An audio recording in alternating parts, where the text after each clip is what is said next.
Good morning. Good morning everyone. हम 2 chapter complete कर चुके हैं। आज हम स्टार्ट करने वाले हैं तीसरा चैप्टर, और उस चैप्टर का नाम है कैपिटल स्ट्रक्चर। हाँ, अभी नोट्स नहीं चाहिए, अभी तो चैप्टर स्टार्ट करेंगे, थोड़ा सा डिस्कस करेंगे। बट हाँ, आज के क्लास में हम क्वेश्चंस भी सॉल्व करेंगे, तो बिल्कुल आज नोट्स की ज़रूरत तो पड़ेगी, मगर अभी इनिशियली हम थोड़ा डिस्कस करेंगे तब जग जरूरत है। ठीक है। हाँ, कैपिटल स्ट्रक्चर जो हमने इससे पहले चैप्टर किया था, कॉस्ट ऑफ कैपिटल, उसके एग्जाम में क्वेश्चन ज़्यादा आते हैं। उससे पहले क्या था, लिवरेज, उसके भी एग्जाम में क्वेश्चन ज़्यादा आते हैं। ये जो चैप्टर है कैपिटल स्ट्रक्चर, पहले 2 चैप्टर से थोड़ा कम इम्पोर्टेंट है। मतलब है, क्वेश्चन तो आते हैं बट उतने नहीं आते जितने लिवरेज और कॉस्ट ऑफ कैपिटल में से आते हैं। तो स्टार्ट करें। बिल्कुल आप आराम से तैयारी कर लीजिए। अभी केवल रजिस्टर और पेन चाहिएगा।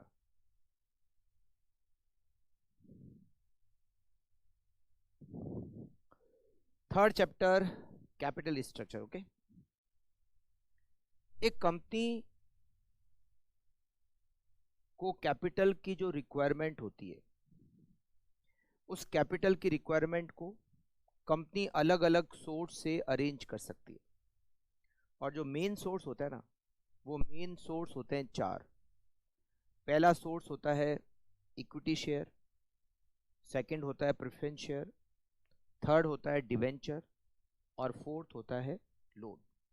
है ना। तो इक्विटी, प्रेफरेंस, डिवेंचर, लोन, यहां से कंपनी अपनी कैपिटल को अरेंज करती है। मान लेते हैं कि कंपनी की रिक्वायरमेंट ऑफ कैपिटल, मतलब टोटल फंड जो चाहिए कंपनी को, वो चाहिए, मान लेते हैं 50 लाख। अब ये 50 लाख की जो रिक्वायरमेंट है, उसका अरेंजमेंट कैसे करेंगे? अरेंजमेंट कैसे करेंगे मतलब हमें ये डिसाइड करना होगा कि इस 50 लाख रुपए का अरेंजमेंट हमें कहाँ से कितना करना है। इस 50 लाख रुपए में कितना पैसा इक्विटी शेयर से अरेंज करना है, कितना पैसा डिवेंचर से अरेंज करना है, कितना पैसा प्रेफरेंस शेयर से अरेंज करना है, और कितना पैसा लॉन्ग टर्म लोन से अरेंज करना है। हर सोर्स से कितना कितना अरेंज करना है। हमारी कैपिटल में अलग अलग सोर्सेस का क्या प्रोपोर्शन होना चाहिए, किस कैपिटल का ज़्यादा प्रोपोर्शन होना चाहिए, किस सोर्स का ज़्यादा प्रोपोर्शन होना चाहिए, किस सोर्स का कम प्रोपोर्शन होना चाहिए। डेप्ट लेना चाहिए या नहीं लेना चाहिए, प्रेफरेंस शेयर इशू करने चाहिए या नहीं करने चाहिए। इक्विटी शेयर तो चलो यूज़ करने ही करने, तो इक्विटी शेयर से ज़्यादा फंड अरेंज करना है या कम फंड अरेंज करना है। ये सारे जो पॉइंट है ना, हम डिसाइड करेंगे इस चैप्टर में। मतलब ये चैप्टर हमें बताता है कि हमारी कैपिटल का स्ट्रक्चर कैसा होना चाहिए। इक्विटी, प्रेफरेंस, डिवेंचर, लोन, इसकी क्या मिक्सिंग होनी चाहिए हमारी कैपिटल में। अगर मैं थियोरेटिकल बात करूं कि जब हम एक कैपिटल को अरेंज करते हैं तो कौन से सोर्स से कितना पैसा अरेंज करना है, इसके लिए कौन कौन से फैक्टर कंसिडर करते हैं, तो बहुत सारे पॉइंट्स हैं, जिसमें सबसे मेन इंपॉर्टेंट जो पॉइंट है वो 2 है। एक पॉइंट है रिटर्न और दूसरा पॉइंट है रिस्क। अगर मैं रिटर्न के पॉइंट ऑफ व्यू से बात करता हूं तो सबसे बेस्ट सोर्स हमारा है डेप्ट। डेप्ट सोर्स सबसे बेस्ट क्यों है? क्योंकि उस पर एक तो इंटरेस्ट की रेट होती है जो कि कम होती है कंपेयर टू प्रेफरेंस शेयर और इक्विटी शेयर की डिविडेंड की रेट से कम होती है। सेकंड, इंटरेस्ट से इनकम टैक्स में बेनिफिट मिलता है, बट प्रेफरेंस शेयर के डिविडेंड से और इक्विटी शेयर के डिविडेंड से टैक्स में कोई बेनिफिट नहीं मिलता। तो डेब्ट सबसे बेस्ट है क्योंकि उसकी कॉस्ट कम होती है। कॉस्ट कम लगेगी तो प्रॉफिटेबिलिटी ज़्यादा होगी, प्रॉफिटेबिलिटी ज़्यादा होगी तो बिजनेस का वैल्यूएशन बढ़ेगा। बट दूसरा जो मेजर फैक्टर एक और है वो है रिस्क। जब आप डेब्ट इशू करते हो, जब आप लोन लेते हो, जब आप डिबेंचर इशू करते हो, तो उस पर आपको फिक्स रेट से इंटरेस्ट देना है, चाहे प्रॉफिट हो चाहे नहीं, आपको इंटरेस्ट तो देना ही देना है। डेब्ट का एक टाइम के बाद में रीपेमेंट भी करना होता है। डेब्ट लाइफ टाइम के लिए नहीं मिलता, 10 year, 5 year, 17 year, 15 year, 10 year, 12 years, उतना टाइम खत्म होने के बाद आपको डेब्ट का पेमेंट करना ही करना पड़ेगा। इक्विटी शेयर में ये रिस्क नहीं है, इक्विटी शेयर का रीपेमेंट करने की जरूरत नहीं। तो डेब्ट के केस में रिस्क ज़्यादा होती है और इक्विटी के केस में रिस्क कम होती है। तो अगर इन दो मेजर फैक्टर को कंसिडर करें तो एक फैक्टर तो कहता है कि डेब्ट बेस्ट है और दूसरा कहता है इक्विटी बेस्ट है। वैसे इसके अलावा और भी बहुत सारे पॉइंट्स होते हैं, इनकम टैक्स भी देखा जाता है, मार्केट की सिचुएशन भी देखी जाती है कि मार्केट में इन्वेस्टर क्या चाहते हैं, शेयर खरीदना चाहते हैं या डेब्ट खरीदना चाहते हैं, वो भी देखा जाता है। डिविडेंड पॉलिसी भी डिसाइड करनी देखनी होती है कि कैसा है, डेब्ट का मार्केट कैसा है, शेयर मार्केट कैसा है। मतलब बहुत सारे फैक्टर्स होते हैं जिनको कंसिडर किया जाता है before determining capital structure. Capital का स्ट्रक्चर डिसाइड करने के लिए थियोरेटिकली तो बहुत सारे फैक्टर हमें कंसिडर करने पड़ते हैं, बट अभी हम बात करें प्रैक्टिकल क्वेश्चंस की। तो एक कंपनी का डेब्ट या इक्विटी, इनकी मिक्सिंग क्या होनी चाहिए, इसके लिए जो मेन फैक्टर है जिसके बेसिस पर हम डिसाइड करेंगे कि कौन सा सोर्स बेस्ट है या कौन सा कैपिटल स्ट्रक्चर बेस्ट है, वो दो क्राइटेरिया है। फर्स्ट क्राइटेरिया है अर्निंग्स पर शेयर, ईपीएस। हाँ, जो लिवरेज में कैलकुलेट किया था, बिल्कुल अर्निंग पर शेयर, एक तो वो क्राइटेरिया है। दूसरा क्राइटेरिया है market price per share, earning per share और market price per share. Main ये दो क्राइटेरिया हैं, जिसमें से भी फर्स्ट क्राइटेरिया है ईपीएस, अर्निंग पर शेयर। हमें क्या करना है, हमें जो कैपिटल स्ट्रक्चर दे रखा होगा, हो सकता है आपको दो या दो से ज़्यादा ऑप्शन दे रखे होंगे। जैसे मान लीजिए एक कंपनी की रिक्वायरमेंट ऑफ कैपिटल है 50 लाख और हमें यहाँ पर दे रखा है कि हमारे पास में 3 ऑप्शन है। टोटल रिक्वायरमेंट है 50 लाख और हमारे पास में 3 ऑल्टरनेटिव है। पहला ऑल्टरनेटिव क्या है, पूरे 50 लाख रुपए इक्विटी शेयर से अरेंज कर लें, इट इज फर्स्ट ऑप्शन। ये हमारे पास पहला ऑल्टरनेटिव दे रखा है। दूसरा ऑल्टरनेटिव दे रखा है कि आप इक्विटी शेयर से 30 लाख अरेंज करो और बचे हुए 20 लाख रुपीस आप डिबेंचर से अरेंज करो, ये दूसरा ऑल्टरनेटिव है। और तीसरा ऑल्टरनेटिव है आप इक्विटी शेयर से 20 लाख अरेंज करो, प्रेफरेंस शेयर से 20 लाख अरेंज करो और डिबेंचर से 10 लाख अरेंज करो। मान लो ऐसे 3 सिचुएशन दे रखी है, 3 ऑल्टरनेटिव दे रखे हैं। हमें बताना है कि इन तीनों ऑल्टरनेटिव में से सबसे बेस्ट ऑल्टरनेटिव कौन सा है। 3 ऑल्टरनेटिव है, फर्स्ट, सेकंड, थर्ड। हमें इन तीनों में से बेस्ट ऑल्टरनेटिव को बताना है और ये इस चैप्टर का पहला टॉपिक है जिसका नाम है ऑल्टरनेटिव फाइनेंसिंग प्लान। आपको 2 या 2 से ज़्यादा ऑल्टरनेटिव दे रखे होंगे, 2 या 2 से ज़्यादा, 2 से ज़्यादा 3 हो सकते हैं, 4 हो सकते हैं, 5 हो सकते हैं, जो भी है क्वेश्चन में दे रखे होंगे। आपको हर ऑप्शन पर ईपीएस कैलकुलेट करना है, अर्निंग पर शेयर। जिस ऑप्शन पर, जिस ऑल्टरनेटिव पर अर्निंग पर शेयर सबसे ज़्यादा आएगा एक्सेप्ट कर लेंगे। इजी है, बिल्कुल इजी है, कुछ ज़्यादा दिक्कत इस चैप्टर में ज़्यादा दिक्कत है नहीं, ठीक है। तो हमें क्या करना है, जितने भी ऑल्टरनेटिव दे रखे हैं क्वेश्चन में उन सब पर ईपीएस कैलकुलेट करना है और जिस ऑल्टरनेटिव पर ईपीएस सबसे ज़्यादा आए उस ऑल्टरनेटिव को एक्सेप्ट करना है। एक क्राइटेरिया और होता है MPS, market price per share, but वो कब काम आता है वो मैं आपको कुछ क्वेश्चन सॉल्व करने के बाद में बताऊंगा, ठीक है। अब ईपीएस कैसे निकालते हैं, हमने क्या फॉर्मेट पढ़ा था इनकम स्टेटमेंट का लेवरेजेस में। सबसे पहले सेल्स, इसमें से माइनस करते हैं वेरिएबल कॉस्ट तो आता है कंट्रीब्यूशन, उसमें से लेस करते हैं फिक्स कॉस्ट तो रिजल्ट आता है EBIT, उसमें से माइनस करते हैं इंटरेस्ट तो रिजल्ट आता है अर्निंग बिफोर टैक्स, उसमें से माइनस करते हैं टैक्स तो रिजल्ट आता है नेट प्रॉफिट। नेट प्रॉफिट, हाँ वहाँ पर हमने पढ़ा था दो सिचुएशन, प्रेफरेंस शेयर होते हैं और प्रेफरेंस शेयर नहीं होते। यहाँ तो ज़्यादातर होंगे, जरूरी नहीं है कि होंगे ही होंगे। अगर प्रेफरेंस शेयर है तो प्रेफरेंस डिविडेंड माइनस करो और जो रिजल्ट आएगा उसमें डिवाइड करो number of equity share, number of equity share. तो प्रेफरेंस डिविडेंड माइनस करने के बाद जो बचा हुआ प्रॉफिट है वो इक्विटी शेयर होल्डर का है। अगर उसमें हम नंबर ऑफ इक्विटी शेयर का डिवाइड करें तो हमें क्या मिलेगा, अर्निंग्स पर शेयर। जिस ऑल्टरनेटिव का अर्निंग पर शेयर सबसे ज़्यादा होगा हम उस ऑल्टरनेटिव को एक्सेप्ट कर लेंगे। इजी। अब यहाँ पर थोड़ा और इसको इजी करते हैं। इस चैप्टर में आपको सेल्स से डिटेल नहीं दे रखी होगी, आपको डिटेल दे रखी होगी EBIT से।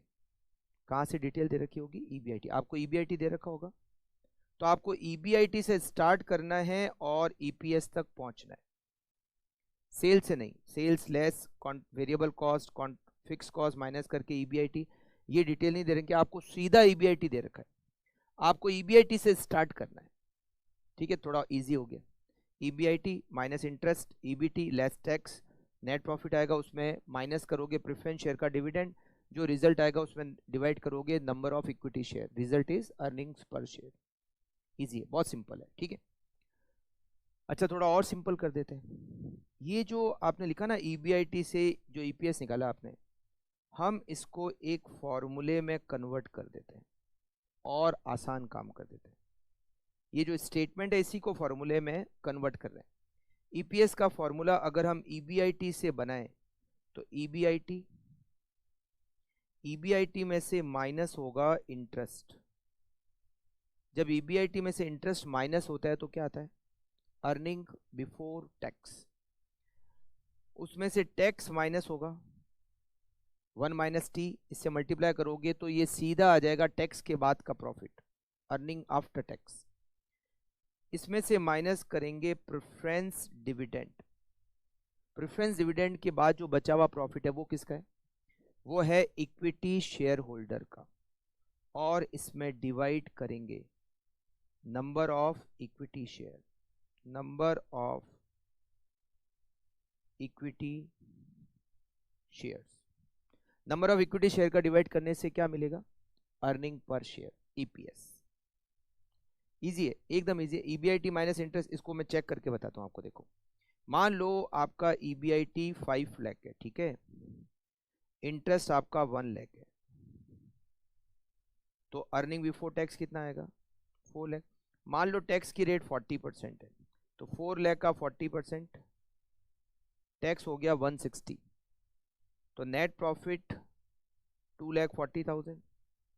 मान लेते हैं 40,000 रुपये का प्रेफरेंस डिविडेंड है, तो पीछे profit to equity shareholder कितना बच गया, 2 लाख। मान लेते हैं नंबर ऑफ शेयर है 50,000, 50,000 शेयर, तो अर्निंग पर शेयर 4 रुपये। अब अगर मैं इस फॉर्मूले में वो डिटेल लिखूंगा तो भी वही आएगा। EBIT, मैंने EBIT कितना लिखा, 5 लाख। इंटरेस्ट मैंने कितना लिया, 1 lakh. 5 lakh minus 1 lakh, 4 lakh. 1 minus tax की रेट हो गई 0.4, इसमें से माइनस करोगे प्रेफरेंस डिविडेंड जो कि है 40,000, और जो रिजल्ट आएगा उसमें डिवाइड करोगे नंबर ऑफ शेयर्स का विच इज 50,000। अब आप देखो 5 लाख में से 1 लाख माइनस करोगे तो 4 लाख, ये 4 लाख मल्टीप्लाई हो जाएगा 0.6 से। 1 माइनस 0.4 कितना आएगा, 0.6, तो 4 lakh multiply by 0.6, it is 2,40,000। ये आ गया टैक्स के बाद का प्रॉफिट, 240, इसमें से आप 40,000 माइनस करोगे तो पीछे बचा 2 लाख। 2 लाख में 50,000 का डिवाइड करोगे तो ये अर्निंग पर शेयर आपको मिल जाएगा विच इज ₹4। तो हम ईपीएस के फॉर्मूले को इस तरीके से अप्लाई करके ईपीएस कैलकुलेट कर सकते हैं। आप स्टेटमेंट से भी कर सकते हो, कोई दिक्कत नहीं है कि ईबीआईटी माइनस इंटरेस्ट ईबीटी वैसे भी कर सकते हो, बट ये थोड़ा ज़्यादा आसान है। EPS equals to EBIT minus interest, तो हो गया ईबीटी, 1 माइनस टी से मल्टीप्लाई करेंगे, minus preference dividend divide by number of equity share. ठीक है, क्या कह रहे हैं? अच्छा, लिवरेज में भी क्या ईपीएस ऐसे निकाल सकते हैं? हाँ, निकाल तो सकते हो, बट लिवरेज में क्या होता है, ओएल, एफएल, सीएल, उन सब के लिए आपको ईबीआईटी वगैरह इन सब की जरूरत पड़ती है ना, ईबीटी की जरूरत वगैरह पड़ती है। तो वहाँ ये जो स्टेटमेंट बना के करोगे तो आसान रहेगा, यहाँ पर इस तरीके से करोगे तो आसान रहेगा।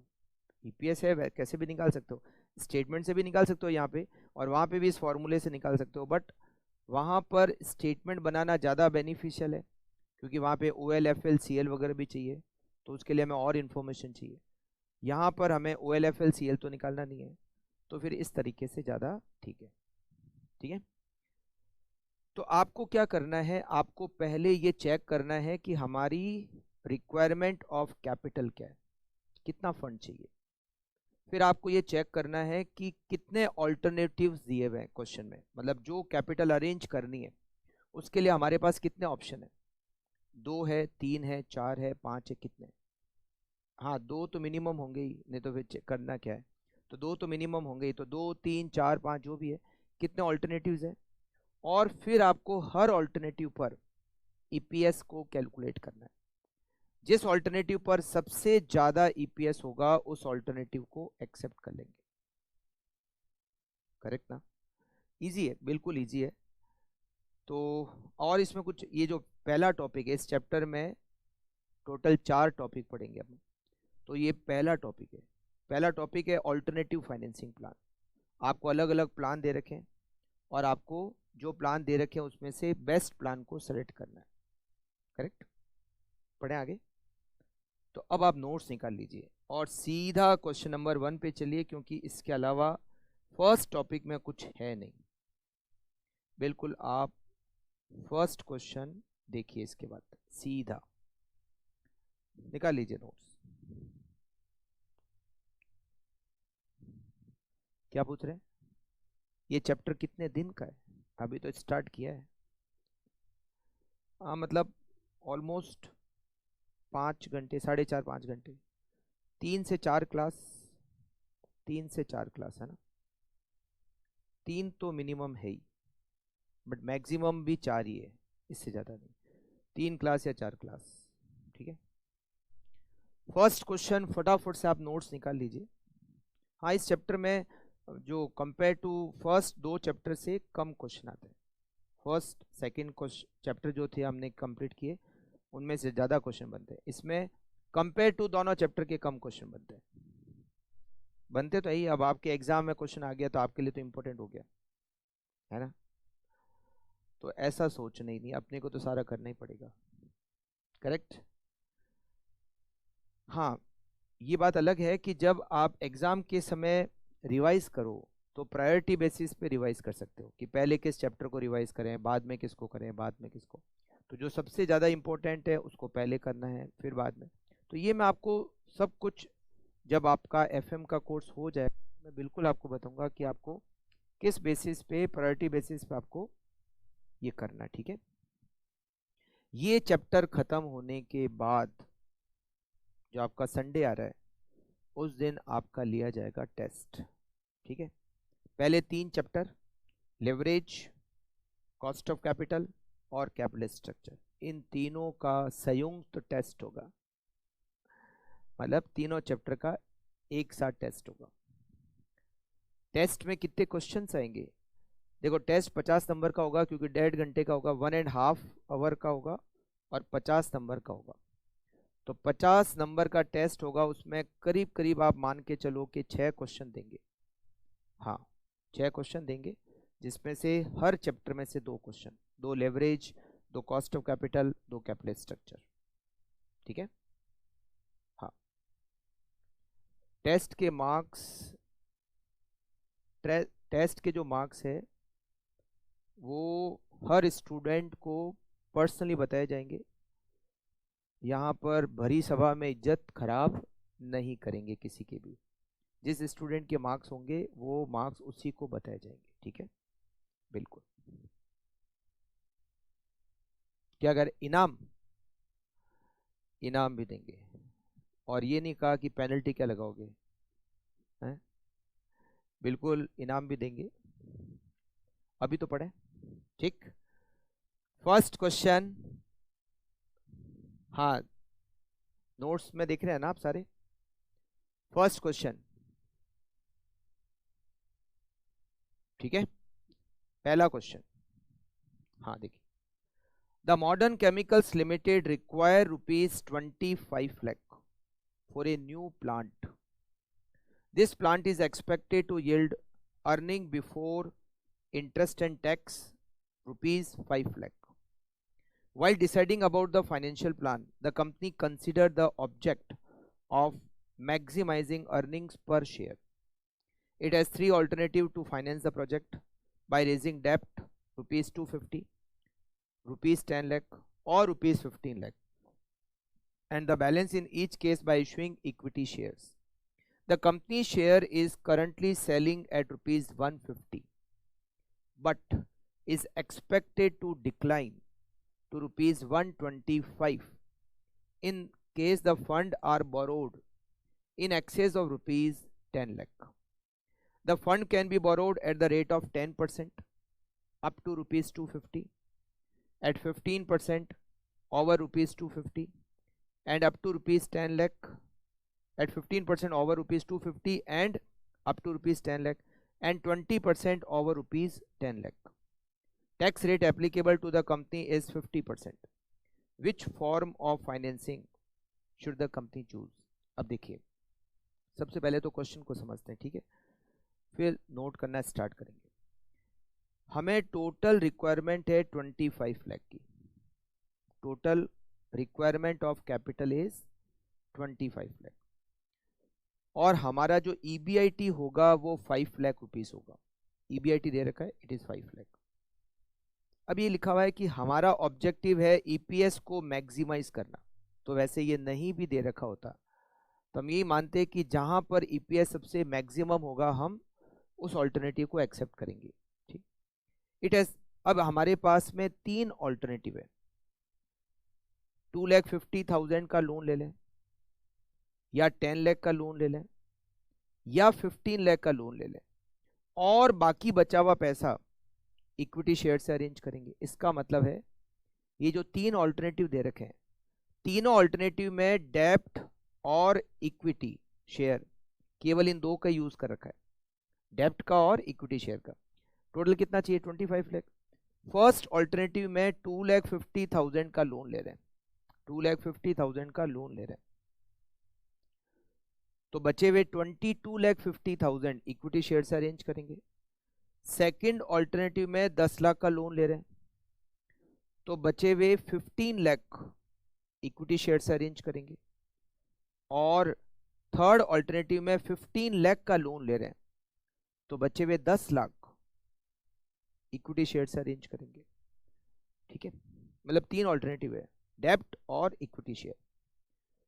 कंपनी के शेयर की सेलिंग प्राइस 150 है, मतलब एक शेयर को हम इश्यू करेंगे 150 में, but is expected to decline to ₹125 in case the funds are borrowed in excess of ₹10 lakh.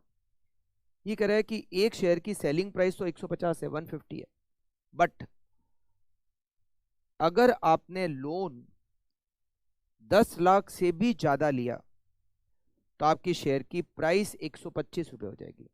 मतलब शेयर की प्राइस 150 है, बट अगर लोन का अमाउंट 10 लाख से ज्यादा हो गया तो शेयर की price 125। Fund can be borrowed at the rate of 10% up to 250। 2,50,000 के लोन तक रेट ऑफ इंटरेस्ट 10% है। 15% over 250 and up to 10 lakh. हमने कॉस्ट ऑफ कैपिटल के चैप्टर में भी ऐसा कुछ पढ़ा था कि इतने लोन तक इतनी रेट ऑफ इंटरेस्ट और इससे ज़्यादा पर इतनी रेट ऑफ इंटरेस्ट। यहाँ भी कुछ ऐसे ही दिया हुआ है, बट यहाँ पर 3 दिए हुए, वहां 2 थे, क्या 3 है? 250 तक रेट ऑफ इंटरेस्ट 10%, 250 से जो ज्यादा है अप टू 10 लाख, 2.5 लाख से जो ज्यादा है 10 लाख तक रेट ऑफ इंटरेस्ट 15% है, और जो 10 लाख से भी ज्यादा लोन अमाउंट है उस पर रेट ऑफ इंटरेस्ट है 20%। टैक्स की रेट 50% है। आपको बताना है कौन सा बेस्ट ऑप्शन है, कौन सा ऑल्टरनेटिव सबसे बेस्ट है। तो देखिए, सबसे पहले तो लिख लेते हैं वर्किंग नोट नंबर 1, टोटल, यहां पे लिखते हैं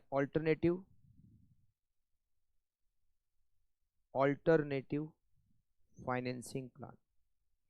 पहले तो हमारे पास जो तीनों प्लान है वो लिख लेते हैं कि तीनों प्लान क्या क्या है। फर्स्ट, सेकंड और थर्ड। टोटल रिक्वायरमेंट कितनी है? टोटल रिक्वायरमेंट है 25 lakh.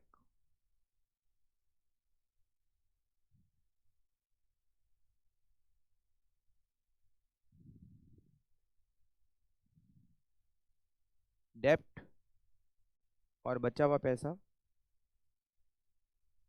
Equity share. First alternative में 2,50,000 का लोन और 22,50,000 इक्विटी शेयर, और ये टोटल 25 लाख ऐसे दे रखा है। सेकंड ऑल्टरनेटिव में 10 लाख का लोन और बचे हुए 15 लाख इक्विटी शेयर से, क्योंकि हमारी जो टोटल रिक्वायरमेंट है वो 25 लाख है। थर्ड ऑल्टरनेटिव में 15 लाख का लोन और बचे हुए 10 लाख इक्विटी शेयर से, टोटल 25 लाख। यहां पर एक और कैलकुलेशन हम करेंगे और वो है नंबर ऑफ शेयर्स को कैलकुलेट करने की, क्योंकि जब हम ईपीएस कैलकुलेट करेंगे तो हमें वहां नंबर ऑफ शेयर्स का डिवाइड करना पड़ेगा। Issue price per share, issue price per share. First alternative में हमारे एक शेयर की इश्यू प्राइस 150 है, सेकंड में भी 150 है, मगर थर्ड सिचुएशन में एक शेयर की इश्यू प्राइस 125। क्यों? क्योंकि क्वेश्चन में लिखा हुआ है कि अगर लोन का अमाउंट 10 लाख से ज्यादा हो गया, 10 लाख नहीं, हाँ 10 लाख से ज्यादा हो गया, तो इश्यू प्राइस 125 हो जाएगी। और जो थर्ड ऑल्टरनेटिव है उसमें लोन का अमाउंट 15 लाख है, 10 लाख से ज्यादा है। अब हम कैलकुलेट करेंगे number of equity shares, number of equity share. अब कैसे कैलकुलेट करोगे? फर्स्ट ऑल्टरनेटिव में इक्विटी शेयर का अमाउंट कितना है? 22,50,000। 22,50,000 हमें अरेंज करना है इक्विटी शेयर से, और एक शेयर इश्यू करने पर कितना पैसा मिलेगा? 150। तो 22,50,000 डिवाइडेड बाय 150, हमें 15,000 शेयर्स इश्यू करने पड़ेंगे। इजी। सेकेंड ऑल्टरनेटिव में इक्विटी शेयर का अमाउंट कितना है? 15 लाख। तो 15 लाख डिवाइडेड बाय 150, हमें 10,000 शेयर इश्यू करने पड़ेंगे। और थर्ड ऑल्टरनेटिव में हमें इक्विटी शेयर से कितना अरेंज करना है? 10 लाख डिवाइडेड बाय 125, हमें 8,000 इक्विटी शेयर इश्यू करने पड़ेंगे। Number of shares. अच्छा, एक और वर्किंग नोट और बनाते हैं, और वो है interest. Alternative first, alternative first में लोन कितना है? 2,50,000, और 2,50,000 तक रेट ऑफ इंटरेस्ट क्या होती है? 10%। इट मीन्स फर्स्ट ऑल्टरनेटिव में हमारा इंटरेस्ट होगा 25,000, ठीक है, 2,50,000 का 10%।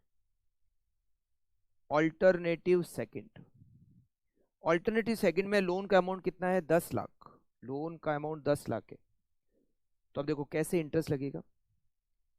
2,50,000 पहले 250 पर तो 10% ही लगेगा, और 2,50,000 से 10 लाख तक जो लोन का अमाउंट है कितना है, 7,50,000। 7,50,000 पे रेट ऑफ इंटरेस्ट लगेगी 15%। Up to 2,50,000 rate of interest is 10%। और 250 से 10 लाख तक, मतलब 7.5 लाख पर रेट ऑफ इंटरेस्ट होगी 15%। तो 2,50,000 पे तो 10% हो गया 25,000। 1,50,000 का 15% 1,12,500, और 25,000 जोड़ोगे तो 137,500।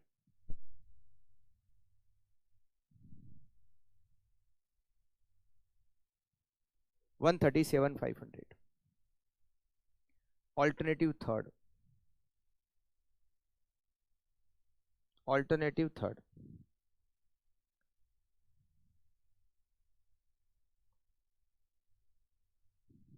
अब ऑल्टरनेटिव थर्ड में कैसे होगा, 2,50,000, यहाँ लोन कितना है ऑल्टरनेटिव थर्ड में 15 लाख। अब यहाँ पर कैसे होगा, 2,50,000 पर तो लगेगा 10%, पहले 2.5 लाख पे 10%, 2.5 लाख से 10 लाख के बीच का जो अमाउंट है, बीच का अमाउंट कितना है 7.5 लाख, उस पर लगेगा 15%। और 10 लाख से जो ऊपर का लोन है, 10 लाख से ऊपर का लोन कितना है 5 लाख, उस पर लगेगा 20%। तो टोटल इंटरेस्ट होगा 237,500। तो हमने तीनों अल्टरनेटिव में क्या कैलकुलेट कर लिया, नंबर ऑफ शेयर्स पता कर लिए और इंटरेस्ट भी पता कर लिया। Now we calculate earning per share. तीनों अल्टरनेटिव में से जहां पर अर्निंग पर शेयर सबसे मैक्सिमम होगा, हम उस अल्टरनेटिव को एक्सेप्ट कर लेंगे।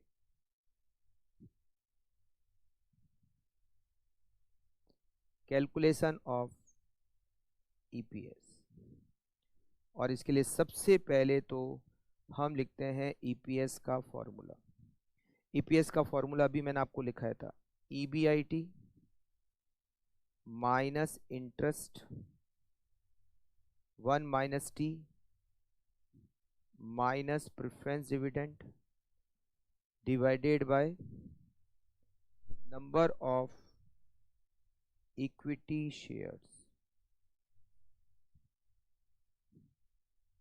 सबसे पहले ईपीएस कैलकुलेट करते हैं alternative number 1। EPS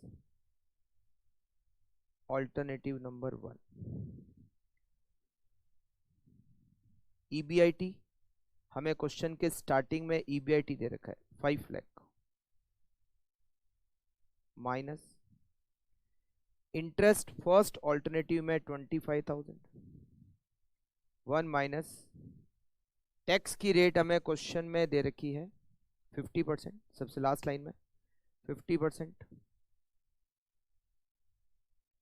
preference dividend 0। वैसे प्रेफरेंस शेयर किसी भी ऑल्टरनेटिव में नहीं है, तो प्रेफरेंस डिविडेंड हर ऑप्शन में 0 ही है। और नंबर ऑफ शेयर्स हो जाएंगे 15,000 इक्वल्स टू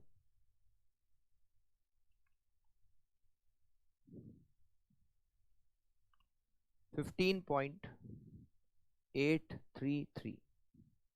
फिर उसके बाद कैलकुलेट करते हैं ईपीएस ऑल्टरनेटिव सेकंड में। 3 ऑल्टरनेटिव दे रखे, ऑल्टरनेटिव में कैलकुलेट कर लेते हैं। EBIT 5 lakh, again interest second alternative में इंटरेस्ट है 137,500, 1 माइनस 0.50 माइनस प्रेफरेंस डिविडेंड 0, और number of shares 10,000। EPS alternative third 5 lakh minus 237,500, interest 237,500, 1 minus 0.50 divided minus 0 preference share का dividend divided by 8,000 equity share.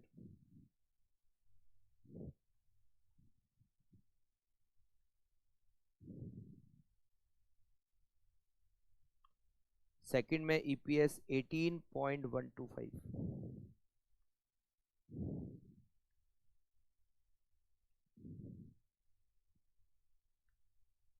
Third में 16.406। सबसे ज्यादा ईपीएस कहां पर है? सेकंड प्लान में। तो alternative second should be accepted.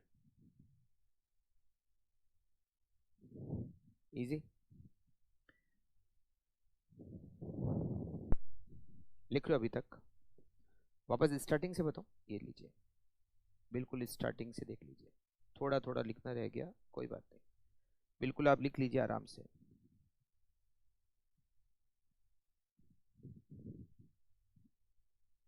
कोई बात नहीं, कोई जल्दबाजी नहीं है।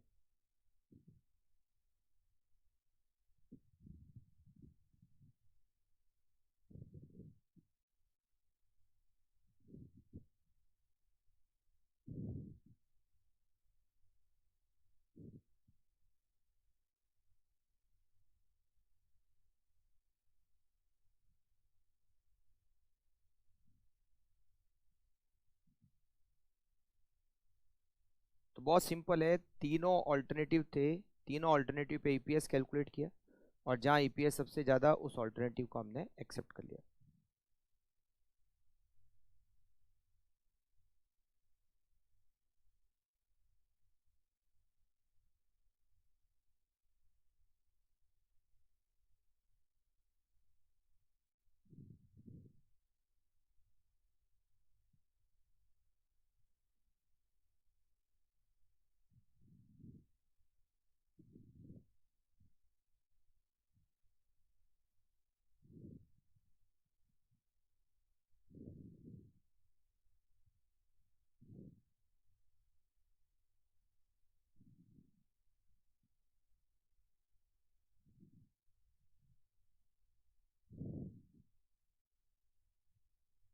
Okay,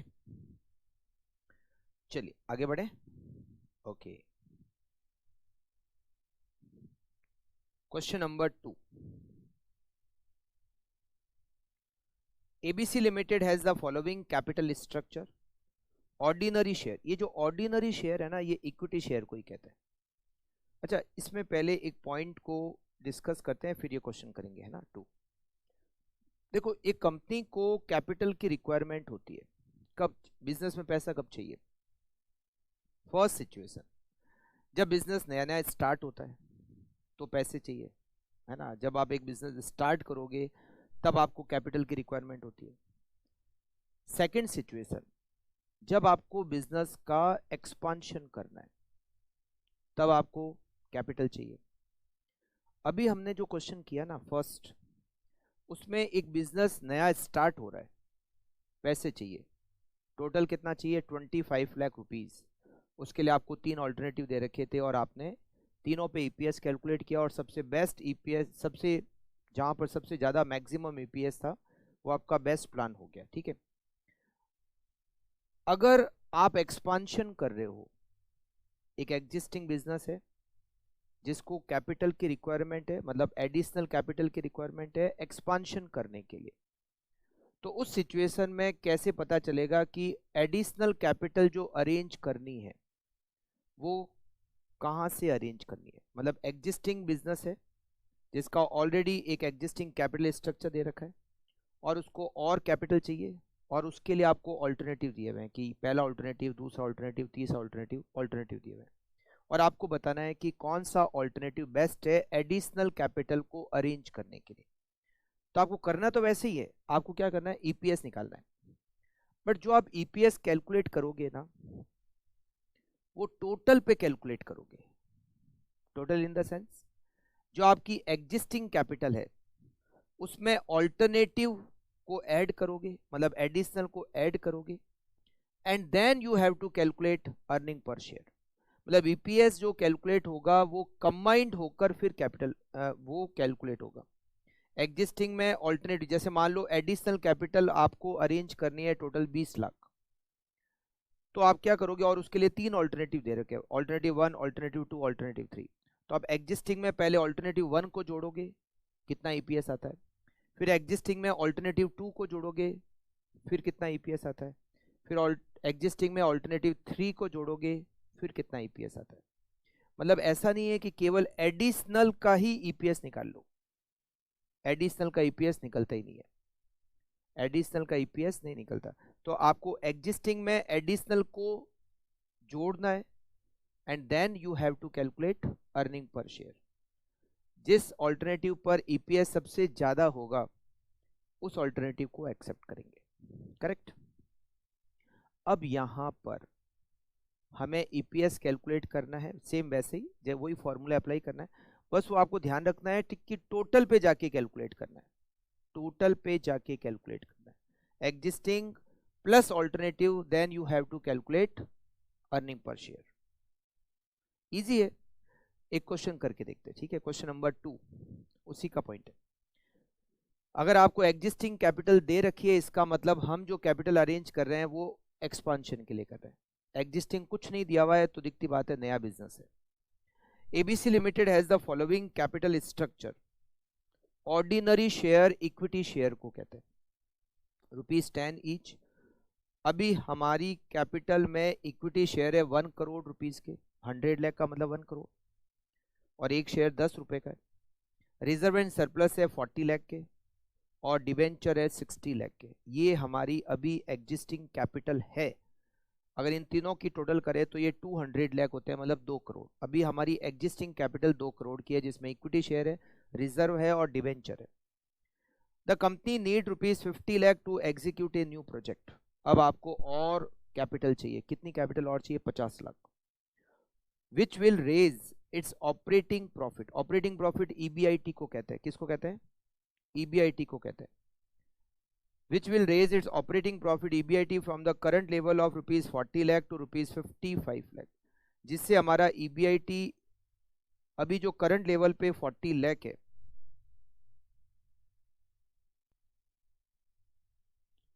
it is considering the following option. अब इससे क्या होगा, यहां पर हमारा जो ऑपरेटिंग प्रॉफिट है, ऑपरेटिंग प्रॉफिट का मतलब क्या होता है, EBIT। EBIT पहले 40 लाख था, मतलब अभी 40 लाख है, बट आफ्टर एक्सपांशन ये इंक्रीज होकर 55 लाख हो जाएगा, 55 लाख। तो मैंने अभी आपको कहा ईपीएस कैलकुलेट करना है एक्सपांशन करने के बाद, तो एक्सपांशन करने के बाद का ईबीआईटी कितना दे रखा है, 55 लाख। तो हमें यहाँ पर 55 लाख से मतलब है 40 से नहीं, एक्सपांशन करने के बाद तो 55 है ना। अब हमें एक्सपांशन करने के लिए कितनी कैपिटल चाहिए, 50 लाख और चाहिए, और इसके लिए हमें यहाँ 3 ऑप्शन दे रखे हैं। First option, issue equity share at a premium of ₹15 each for the entire amount। जितना भी एंटायर अमाउंट और चाहिए 50 लाख, वो आप इक्विटी शेयर से इशू कर लो, और इसके लिए इक्विटी शेयर को 15 रुपए प्रीमियम पर इशू करेंगे। मतलब 10 रुपए का एक शेयर है ना, तो 10 + 15 25 रुपए पर शेयर को इशू करेंगे। इशू प्राइस हो जाएगी 25। Issue 12% debenture for ₹50 lakh required additionally, या फिर जो 50 लाख रुपीज आपको चाहिए उसके लिए डिबेंचर इशू कर दो, रेट ऑफ इंटरेस्ट 12%, और या फिर 25 लाख अरेंज करो इक्विटी शेयर से, जिसमें शेयर हम 20 रुपए प्रीमियम पर इशू करेंगे, और रिमेनिंग जो पैसा होगा 50 में से 25 इक्विटी से तो 25 डिबेंचर से, 12% रेट ऑफ इंटरेस्ट वाले डिबेंचर से अरेंज कर लो। Evaluate the 3 option and advise the company tax rate is 40%। आप लिखिए सबसे पहले working note number 1,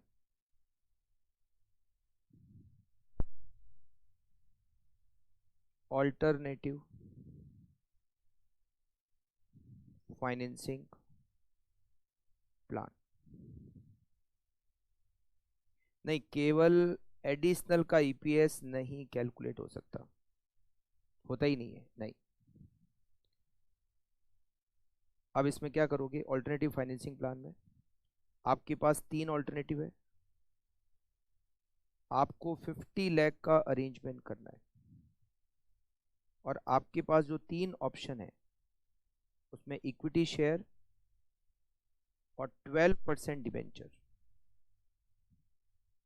first option कहता है 50 लाख आप इक्विटी शेयर से अरेंज कर लो, डिबेंचर से अरेंज नहीं करना है।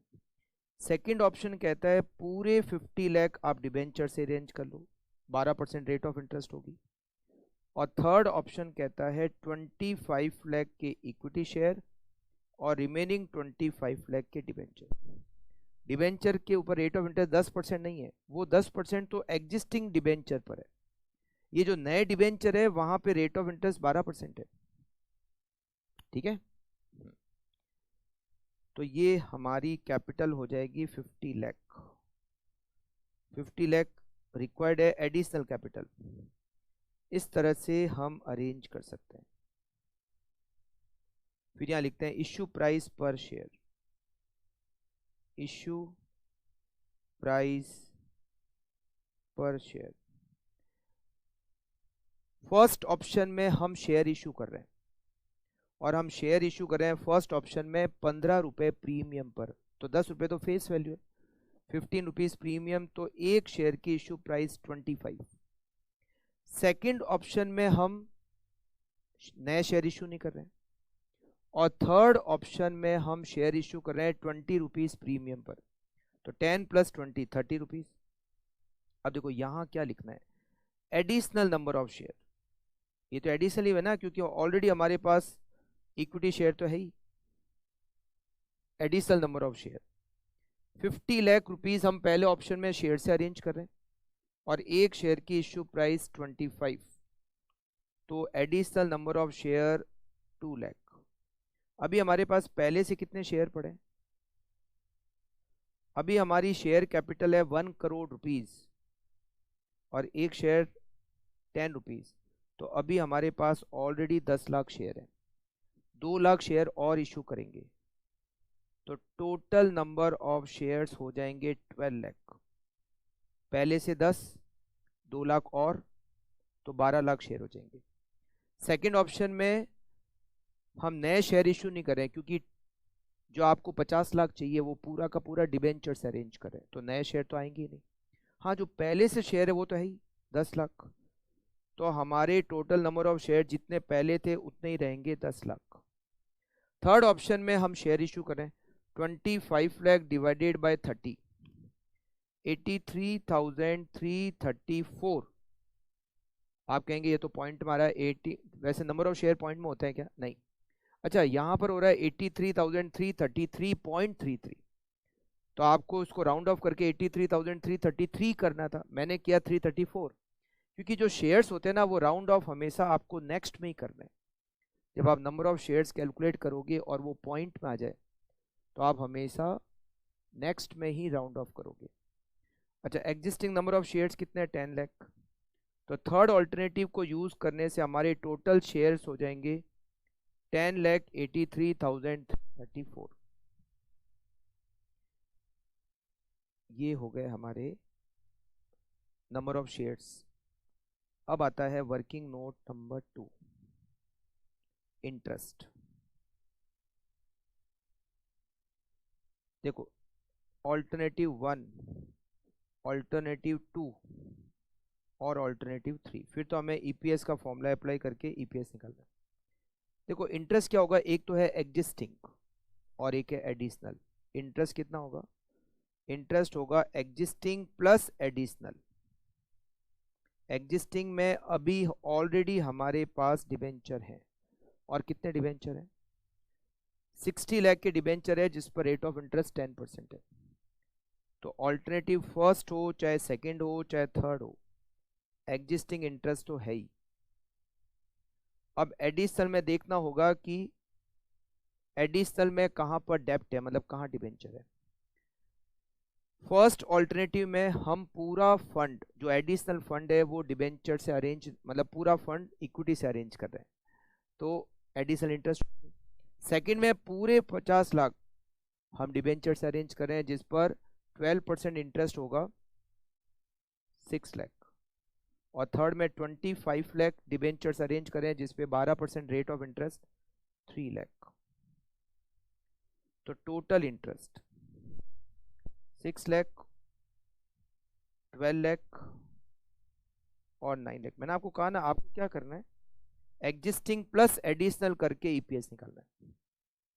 Now calculation of EPS, calculation of EPS. EPS का फॉर्मूला अप्लाई करते हैं, EBIT minus interest 1 minus T minus preference dividend. वैसे तो प्रेफरेंस डिविडेंड, प्रेफरेंस शेयर ना तो एग्जिस्टिंग में और ना ही एडिशनल में, divided by number of equity shares. Alternative 1, EBIT expansion से पहले 40 लाख था और एक्सपांशन के बाद वो हो जाएगा 55 लाख। देखो, जब आप बिजनेस में और इन्वेस्टमेंट करोगे और पैसा डालोगे बिजनेस में तो प्रॉफिट तो बढ़ेगा ना। Minus interest, interest 6 lakh, 1 minus tax की rate 40%, preference dividend 0, number of shares 12 lakh, total shares existing plus additional, सब हम टोटल ही ले रहे हैं, ठीक है। Alternative second 55 lakh EBIT minus interest 12 lakh, 1 minus 0.40 minus 0 divided by number of equity share 10 lakh और alternative third 55 lakh minus 9 lakh, 1 minus 0.4 minus preference dividend 0 divided by number of equity share 10 lakh 83,334।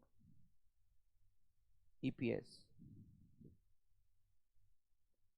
55 lakh minus 6 lakh multiply by 0.6 divided by 12 lakh 2.45। 55 lakh minus 12 lakh multiply by 0.6 divided by 10 lakh 2.58। 55 lakh minus 9 lakh multiply by 0.6 divided by 10 83,334 2.548। सबसे ज्यादा EPS कहाँ है? Alternative second में। Alternative second should B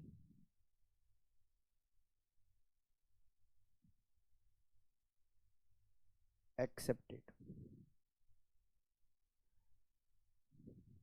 एक student ने मुझसे पूछा था कि सर इसमें केवल एक लाइन लिखकर आ जाए, टाइम नहीं हो ये सब कैलकुलेट करने का, और केवल ये लिखकर आ जाए कि alternative second should be accepted, तो कितने मार्क्स मिलेंगे?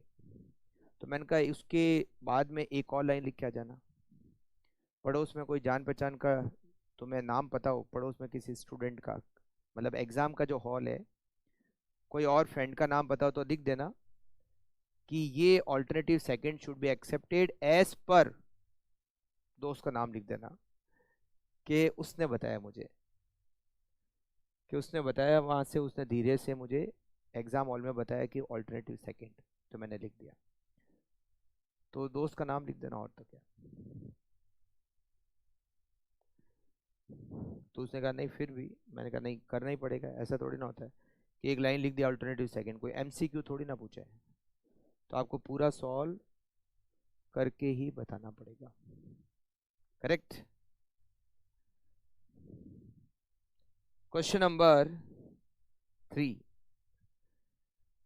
क्वेश्चन नंबर 3 भी वही है एक्सपांशन का, एग्जिस्टिंग है उसमें एडिशनल ऐड करके एक्सपांशन, ठीक है। थर्ड क्वेश्चन है, a company earn a profit of ₹3। अच्छा एक बात इसमें आप ध्यान रखना थर्ड क्वेश्चन में जो आपके काम आएगी, कि जब हम एक्सपांशन करते हैं तो एक चीज इंप्लाइड है कि हमारा जो ईबीआईटी होता है वो बढ़ेगा। मतलब ऐसा नहीं हो सकता कि अभी जितना ईबीआईटी था आफ्टर एक्सपांशन भी उतना ईबीआईटी रहेगा। अगर ऐसा हो जाए तो फिर एक्सपांशन करेंगे ही क्यों? अगर आपका प्रॉफिट बिजनेस में बढ़ना ही नहीं है तो फिर एक्सपांशन करने की जरूरत ही क्या है। तो जैसे अभी लास्ट क्वेश्चन हमने किया जिसमें बिफोर एक्सपांशन 40 लाख का ईबीआईटी था और वो इंक्रीज होकर 55 लाख हो गया। बट अगर क्वेश्चन ऐसा आ जाए कि एग्जिस्टिंग ईबीआईटी 40 लाख है बट ये नहीं दे रखा है कि आफ्टर एक्सपांशन ईबीआईटी क्या होगा, तो इसका मतलब ये नहीं कि अगर एग्जिस्टिंग ईबीआईटी 40 लाख है तो एक्सपांशन के बाद भी ईबीआईटी 40 लाख ही रहेगा। नहीं, ईबीआईटी बढ़ेगा, बट क्वेश्चन में तो दिया हुआ नहीं है, तो फिर आपको कैलकुलेट करना पड़ेगा। अब आप कैसे कैलकुलेट करोगे? अगर एक्सपांशन के बाद का ईबीआईटी नहीं दिया हुआ है और एक्सपांशन हो रहा है तो आपको एक्सपांशन के बाद का ईबीआईटी कैलकुलेट करना है। कैसे करोगे मैं आपको लास्ट क्वेश्चन में बताता हूं। अभी आपकी टोटल कैपिटल कितनी है? अभी आपकी टोटल कैपिटल है 100 + 40 + 60। आपकी एग्जिस्टिंग कैपिटल है 200 लाख मतलब 2 करोड़ और आपका एग्जिस्टिंग ईबीआईटी कितना है? 40 लाख।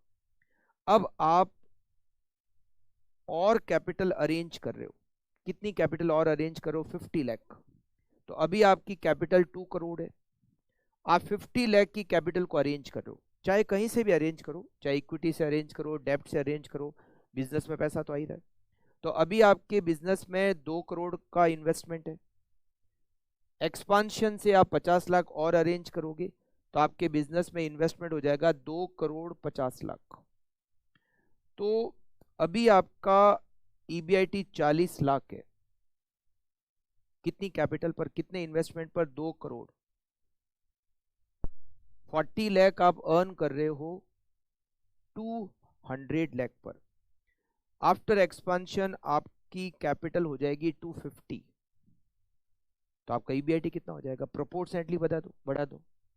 मतलब प्रोपोर्शनेटली आप कैलकुलेट कर लो कि 200 लाख पे 40 लाख कमा रहे हो तो 250 लाख पे कितना कमाओगे। अभी समझे आप? वापस समझो, देखो अभी आपकी कैपिटल कितनी है?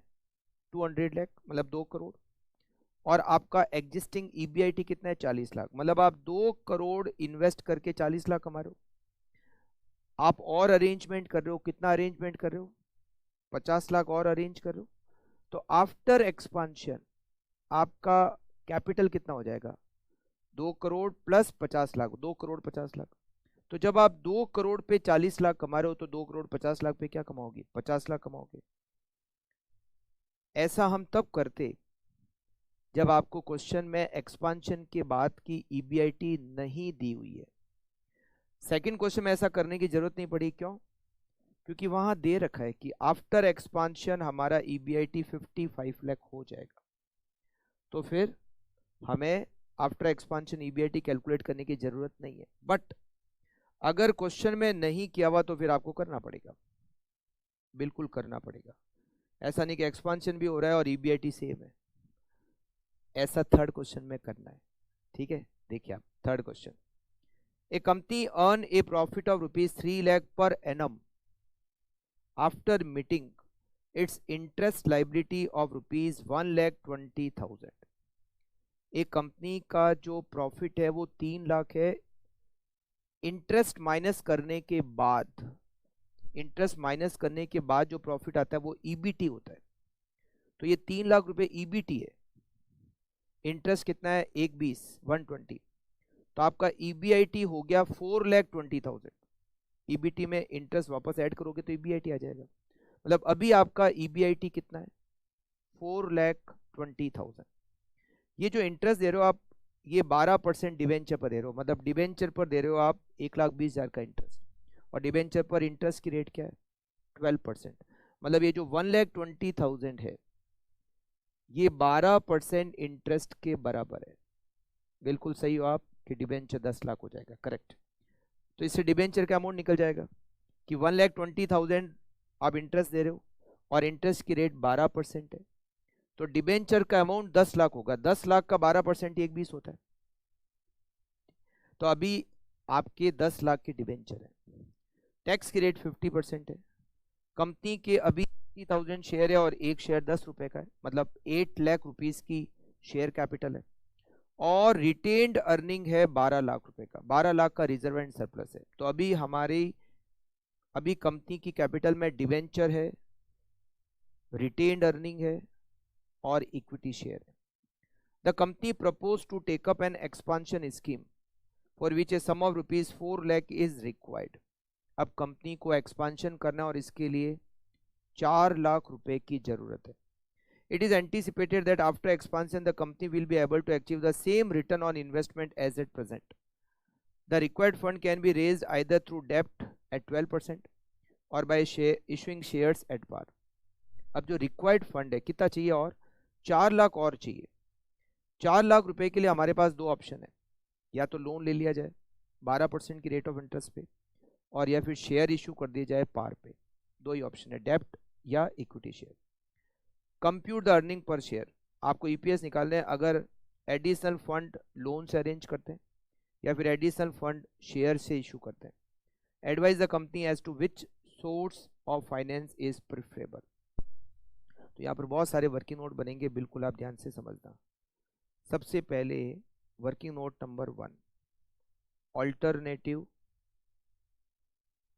Financing plan. एडिशनल कैपिटल की रिक्वायरमेंट कितनी है? एडिशनल कैपिटल की रिक्वायरमेंट है 4 लाख, और इसके लिए हमारे पास कितने प्लान दे रखे हैं? 2 प्लान दे रखे हैं, 2 प्लान। फर्स्ट जो प्लान दे रखा है उसमें 12% डेप्ट से 4 लाख अरेंज कर रहे हैं, और सेकंड जो प्लान दे रखा है उसमें इक्विटी शेयर इशू कर रहे हैं 4 लाख के।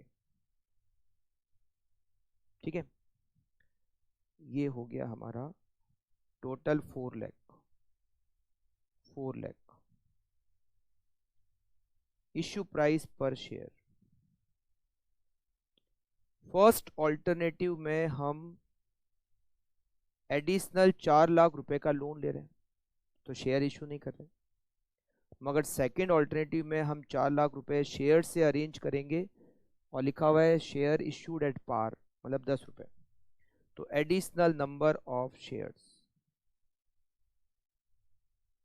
एडिशनल नंबर ऑफ शेयर्स, यहां पर नील, यहां 40,000 शेयर्स हो जाएंगे।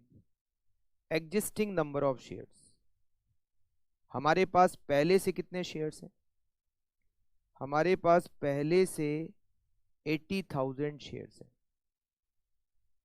ऑल्टरनेटिव प्लान, एडिशनल प्लान, कहीं से भी कुछ भी हो, पहले से जो शेयर्स पड़े हैं वो तो है ही हमारे पास।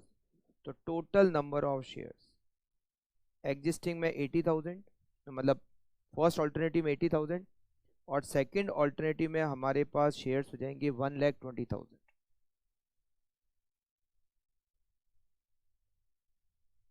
Working note number 2,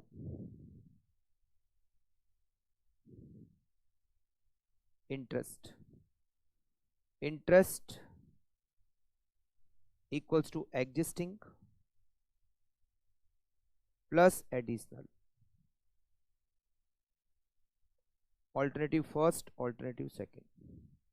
existing interest है 1,20,000, वो तो रहना ही है, और एडिशनल फर्स्ट ऑल्टरनेटिव में हम लोन ले रहे हैं 4 लाख का, 12% रेट ऑफ इंटरेस्ट, 48,000 का इंटरेस्ट। सेकंड में नील, तो टोटल इंटरेस्ट होगा 168 और टोटल इंटरेस्ट 120। एक और एक्स्ट्रा वर्किंग नोट यहां पर बनने वाला है, और वो है EBIT, आफ्टर एक्सपांशन। ये एक एक्स्ट्रा नोट बनेगा, वर्किंग नोट, जो पहले क्वेश्चंस में नहीं बनाने की जरूरत पड़ी थी। ईबीआईटी आफ्टर एक्सपांशन क्या? देखो अभी हमारा एग्जिस्टिंग ईबीआईटी कितना है, एग्जिस्टिंग, क्योंकि यहाँ पर इस क्वेश्चन में एक्सपांशन के बाद क्या ईबीआईटी होगा वो नहीं दिया हुआ है, तो हमें कैलकुलेट करना पड़ेगा। एग्जिस्टिंग ईबीआईटी, अभी हमारा एग्जिस्टिंग ईबीटी 3 लाख है और एग्जिस्टिंग इंटरेस्ट 120 है, तो एग्जिस्टिंग ईबीआईटी 4,20,000 रुपीज है। अच्छा, एग्जिस्टिंग कैपिटल कितनी है? एग्जिस्टिंग कैपिटल, अभी हमारी कैपिटल में देखो इक्विटी शेयर है, हाँ हाँ डिबेंचर भी है, इक्विटी शेयर कैपिटल कितने शेयर्स हैं अभी? अभी 80,000 शेयर है, एक शेयर 10 रुपए का, 8 लाख रुपीस के इक्विटी शेयर है। अभी हमारी कैपिटल में रिजर्व है, अभी हमारी कैपिटल में रिजर्व है 12 लाख रुपीस, कितने के? 12 की तो है, 12 लाख रुपीस के रिजर्व है।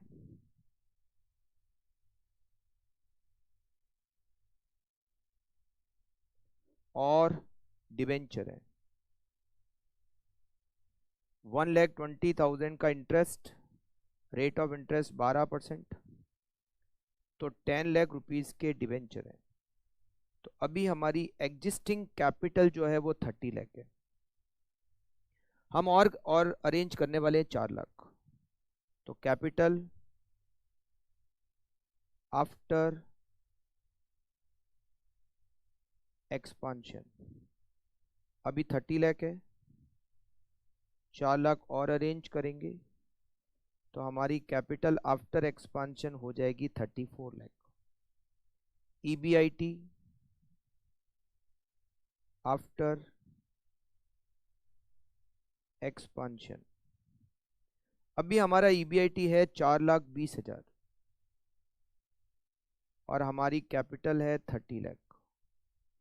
आफ्टर एक्सपांशन हमारी कैपिटल हो जाएगी 34 लाख। तो 30 लाख रुपए की कैपिटल पर 4,20,000 रुपए अर्न कर रहे हैं, तो 34 लाख पर 4,20,000 divided by 30 lakh multiply by 34 lakh, 4,76,000। मतलब ये इम्प्लाइड है कि आप एक्सपांशन कर रहे हो, बिजनेस में और पैसा डालोगे तो ईबीआईटी तो बढ़ेगा ही बढ़ेगा, ये तो इम्प्लाइड बात है। अगर दिया हुआ है तो ठीक, नहीं तो फिर आपको ऐसे कैलकुलेट करना पड़ेगा। अब हमारे पास सारी इंफॉर्मेशन है, calculation of EPS, calculation of EPS, EPS का फॉर्मूला ईबीआईटी माइनस इंटरेस्ट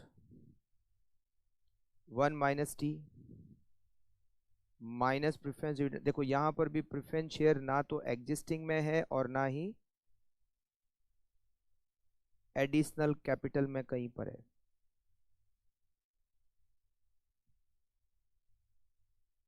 ठीक है, सबसे पहले alternative first, EBIT 4,76,000, interest 168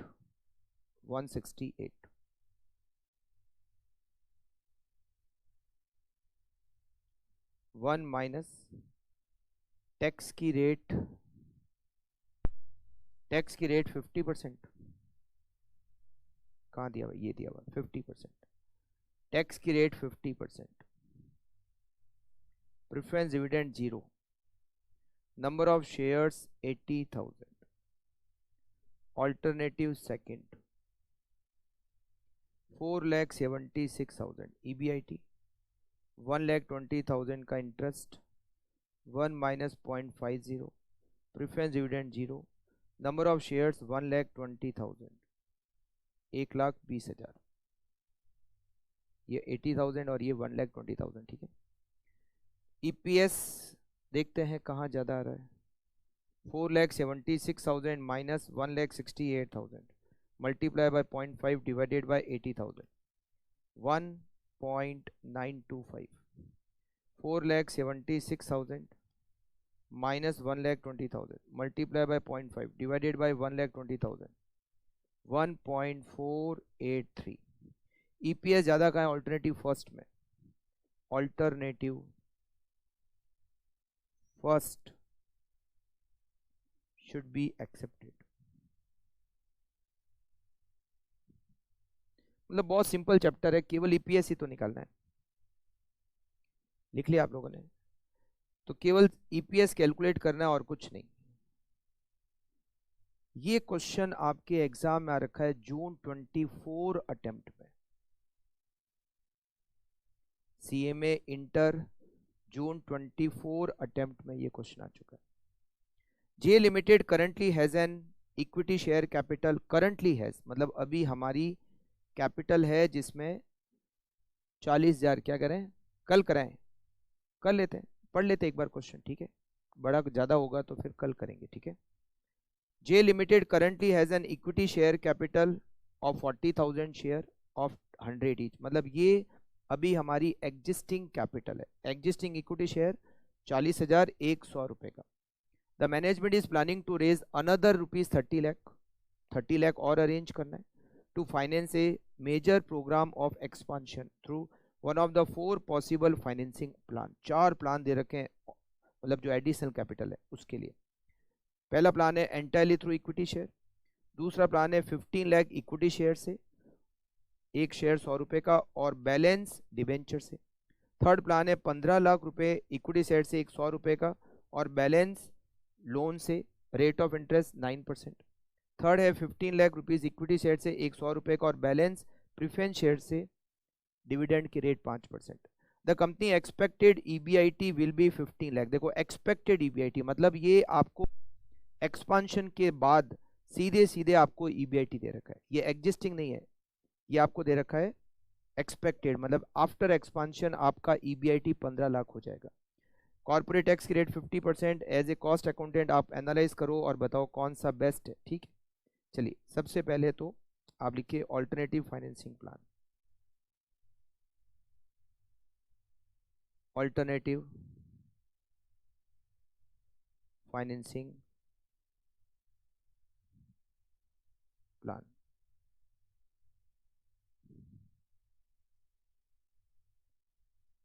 A B C D, A B C और डी। सबसे पहले हमें कितना अरेंज करना है? 30 लाख। तो फर्स्ट प्लान कहता है इक्विटी शेयर से अरेंज करते हैं 30 लाख। सेकेंड प्लान कहता है 15 लाख इक्विटी, थर्ड प्लान में भी 15 लाख इक्विटी और यहाँ पे भी 15 लाख इक्विटी। इक्विटी के बाद यहाँ पर है डेप्ट, मतलब यहाँ डेप्ट लिख देते हैं, डेप्ट। यहाँ डेप्ट नहीं है फर्स्ट में, यहाँ 15 लाख रुपए का डेप्ट है, यहाँ भी 15 लाख का डेप्ट है और एक में है प्रेफरेंस शेयर। प्रेफरेंस शेयर, डेप्ट का मतलब डिबेंचर भी हो गया, लोन भी हो गया, ठीक है? यहाँ 15 लाख रुपए के डिबेंचर है, प्रेफरेंस शेयर है और इन सब में टोटल कैपिटल हो गई आपकी 30 लाख।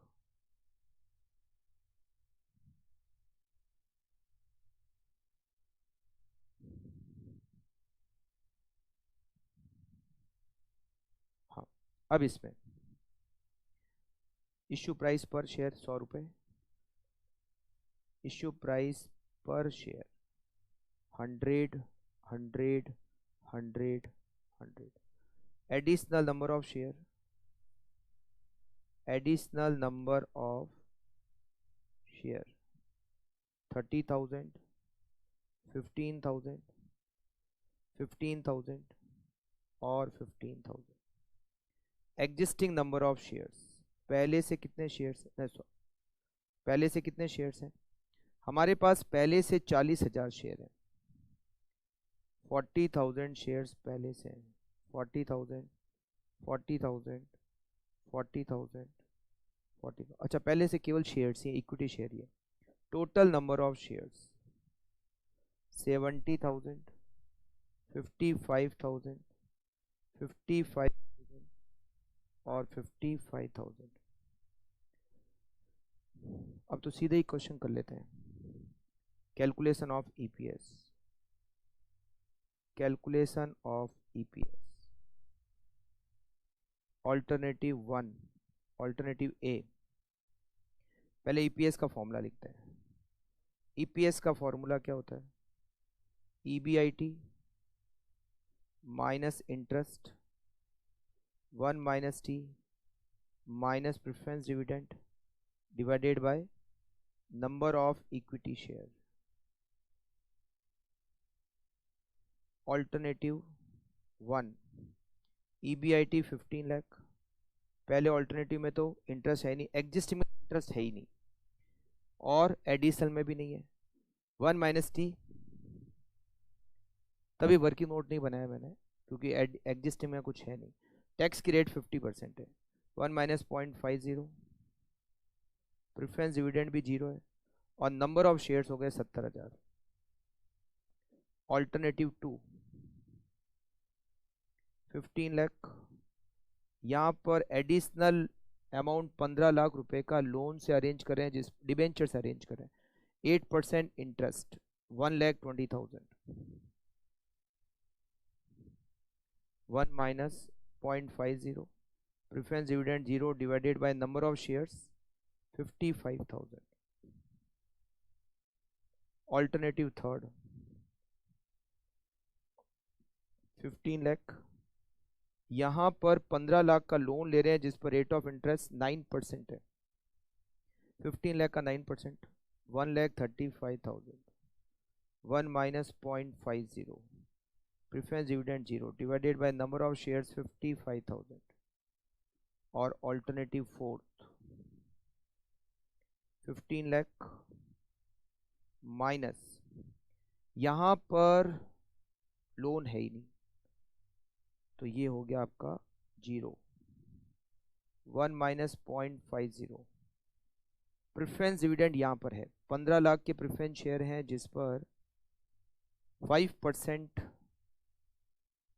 डिविडेंड होता है 75,000 divided by number of shares 55,000। तो हम सब में ईपीएस निकाल लेते हैं। 15 lakh multiply by 0.5 divided by 70,000, 10.714। 15 lakh minus 1,20,000 multiply by 0.5 divided by 55,000, 12.545। 15 lakh minus 1,35,000 multiply by 0.5 divided by 55,000, 12.409। 15 lakh multiply by 0.5 minus 75,000 divided by 55,000, 12.273। अच्छा, एक इसमें और कैलकुलेशन करनी है और वो है फाइनेंशियल लिवरेज। हमने लिवरेज ऑलरेडी पढ़ लिया। कैलकुलेशन ऑफ फाइनेंशियल लिवरेज, क्या फॉर्मूला होता है? EBIT divided by EBT. अगर प्रेफरेंस शेयर डिविडेंड नहीं हो तो पहले 3 प्लान में तो नहीं है ना, तो F L equals to EBIT. अगर प्रेफरेंस शेयर का डिविडेंड हो तो ईबीटी, उसमें से माइनस करना है प्रेफरेंस डिविडेंड और डिवाइडेड करना है 1 माइनस टी से। ठीक है, अब जहाँ पर प्रेफरेंस डिविडेंड होगा वहाँ पर करेंगे, अदरवाइज ईबीआईटी अपॉन ईबीटी। तो सबसे पहले ऑल्टरनेटिव 1, ईबीआईटी है आपका 15 लाख और आपका ईबीटी भी है 15 लाख और प्रेफरेंस डिविडेंड है ही नहीं। ऑल्टरनेटिव 1 में FL1। ऑल्टरनेटिव सेकंड, 15 लाख आपका ईबीआईटी, ईबीटी हो जाएगा 15 लाख माइनस 120, 13,80,000।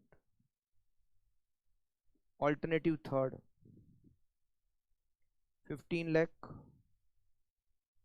और 13,65,000। ईबीआईटी में से इंटरेस्ट माइनस करेंगे तो ईबीटी आ जाएगा। और alternative 4, 15 lakh divided by 15 lakh EBT minus preference dividend 75,000 divided by 1 minus 0.50, 15 lakh minus 1380 divided by 1380, it is 1.087. 15 lakh divided by 13 lakh 65,000, 1.099, और 15 लाख माइनस 1, ये आएगा 150, 13, 15 लाख डिवाइडेड बाय 1350, 1.111। ईपीएस के पॉइंट ऑफ व्यू से देखा जाए तो सबसे बेस्ट जो ऑप्शन वो है second.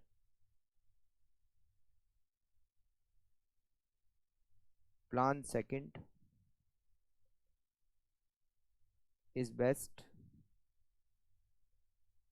as per EPS, but अगर रिस्क के पॉइंट ऑफ व्यू से देखा जाए तो सबसे बेस्ट है alternative 1। Risk point of view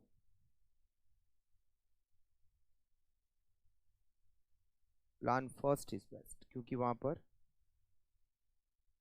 जो आपका फाइनेंशियल लिवरेज है वो सबसे कम है। ठीक है, ये हो गया आपका क्वेश्चन नंबर 4। लिख लो, हाँ ये लीजिए, कहाँ से लिखना है? एफएल बाकी सब कर लिया, ईपीएस निकाल लिया, ठीक है, ये लिख लीजिए।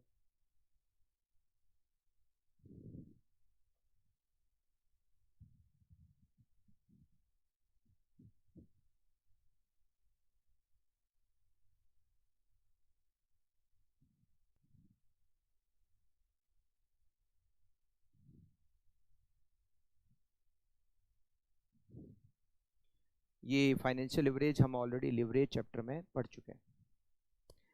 अब ये जो पहला टॉपिक है, first topic, alternative financing plan, अब ये इसका लास्ट क्वेश्चन बचा हुआ है, तो कहाँ पर हम इसको नेक्स्ट क्लास में और डिस्कस करेंगे?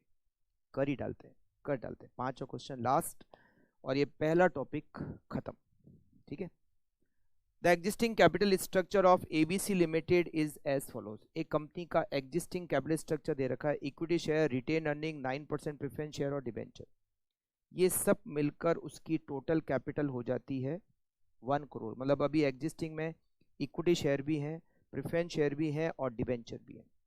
Company earn A return of 12%। ये जो 12% रिटर्न है ना, कंपनी का रिटर्न 12% है। रिटर्न का मतलब होता है ईबीआईटी। कंपनी का जो ईबीआईटी है वो 12% है। 12% किसका? कैपिटल का। तो अभी कैपिटल कितनी है? 1 करोड़। तो 1 करोड़ का 12%, अभी ईबीआईटी है 12 लाख। टैक्स की रेट 50% है। कंपनी को 25 लाख रुपए और अरेंज करने हैं एक्सपांशन के लिए। तो जैसे ही एक्सपांशन करेंगे, कैपिटल कितनी हो जाएगी? 1 करोड़ 25 लाख। 1 करोड़ तो अभी है, 25 लाख और अरेंज करें तो 1 करोड़ 25 लाख, और उस पर 12% रिटर्न होता है 15 लाख। मतलब आफ्टर एक्सपांशन ईबीआईटी 15 लाख, क्योंकि ईबीआईटी की रेट दे रखी है 12%। अब आपके पास में एक्सपांशन के लिए 25 लाख चाहिए, और इसके लिए 3 ऑप्शन दिए हुए हैं। पहला ऑप्शन कहता है 20,000 शेयर इशू कर दो 25 रुपये प्रीमियम पर। दूसरा कहता है प्रेफरेंस शेयर इशू कर दो। तीसरा कहता है डिबेंचर इशू कर दो। अभी आप एक काम करो, ये जो लास्ट की 2 लाइनें है ना, इसको आप होल्ड पे डाल दो, ये बाद में पढ़ेंगे। इसका क्या मतलब है, क्या करना है, वो बाद में देखेंगे। मान लो ये क्वेश्चन अगर यहीं तक होता तो क्या करते? ईपीएस निकाल लेते। चलो निकाल लेते हैं ईपीएस। वर्किंग नोट नंबर 1,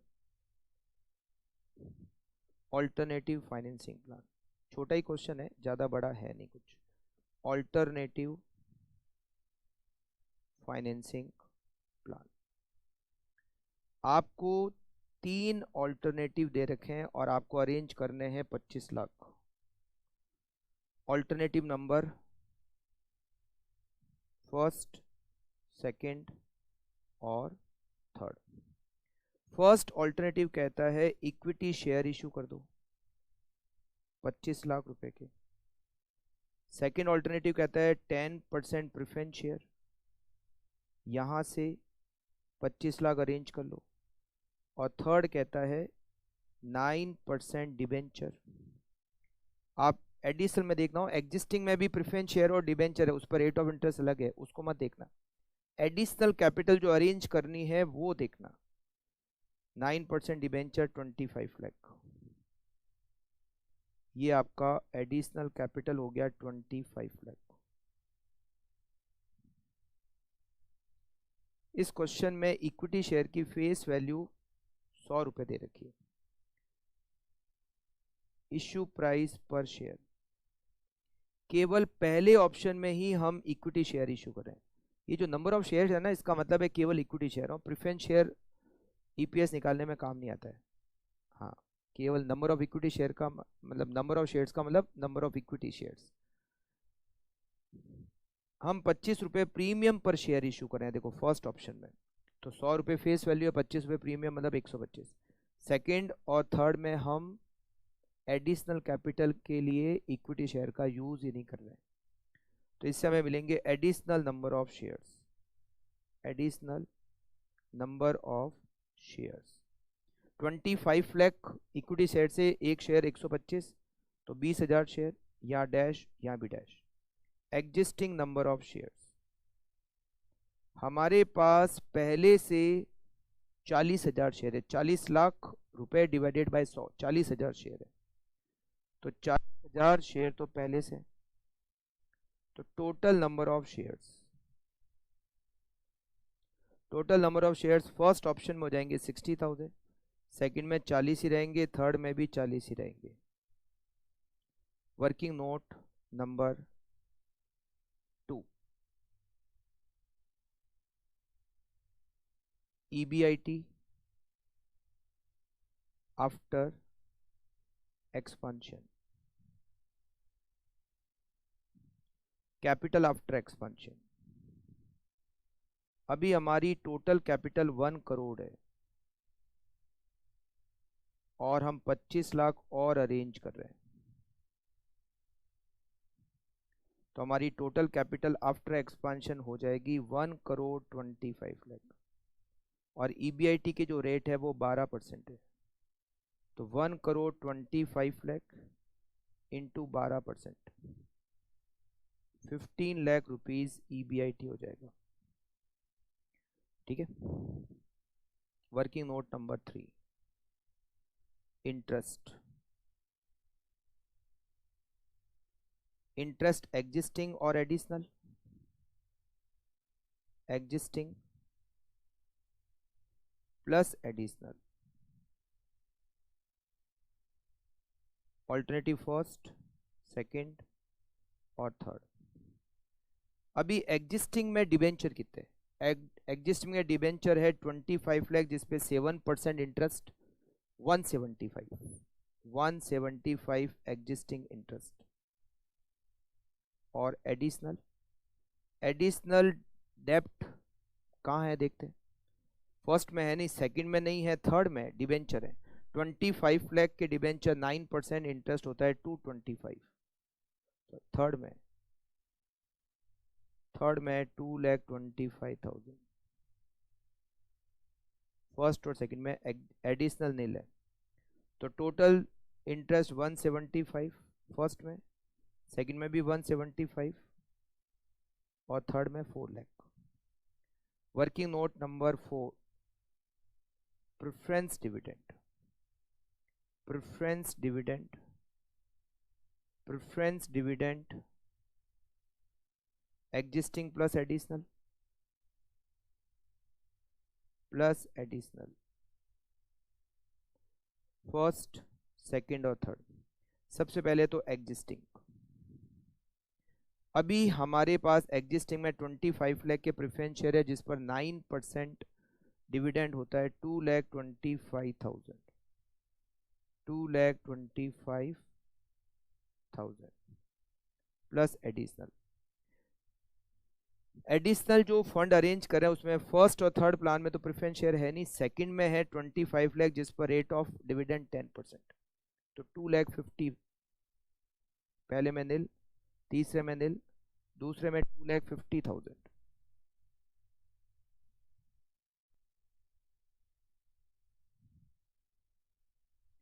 हाँ ये थोड़ा सा वायर यहाँ पे लूज है, इस कारण से कभी कभार बीच में हल्का सा कुछ ग्लिच हो जाता है, गड़बड़ आ जाती है। ठीक है, यहाँ पर होगा 2,50,000, 225, 475 और 225।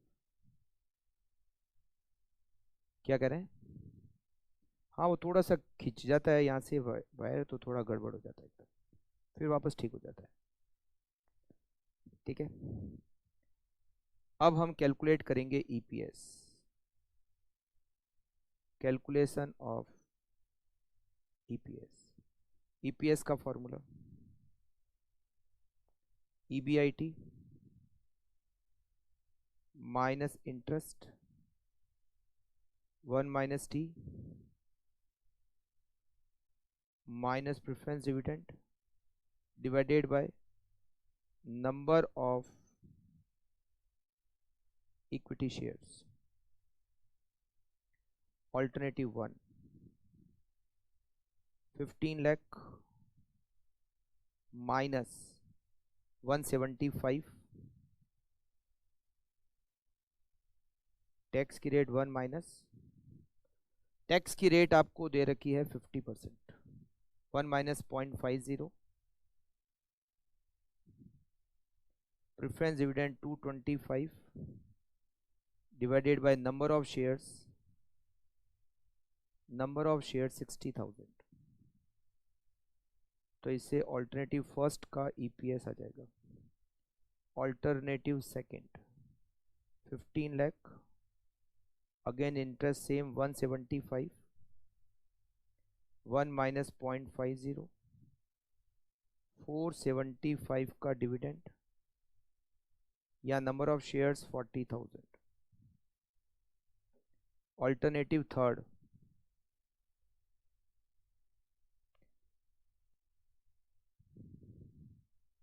इक्वल्स टू 15 माइनस 4 लाख,